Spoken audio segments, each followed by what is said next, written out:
யார் இந்த வராகி அம்மன் உங்களுக்கு தெரியுமா?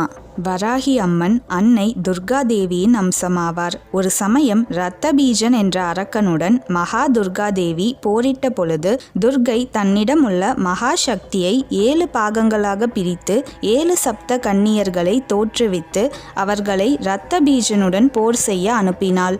அக்கன்னியர்களில் ஒருவராக வராகி அம்மன் குறிப்பிடப்படுகிறாள்.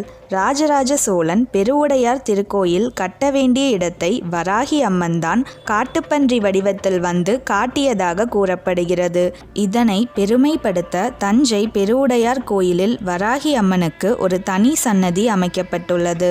சோழ மன்னர்கள் மட்டுமல்லாது 9ஆம் நூற்றாண்டில் வாழ்ந்த கலிங்க மன்னர்களும் வராகி அம்மனை கோவில் கட்டி வழிபட்டு வந்துள்ளனர்.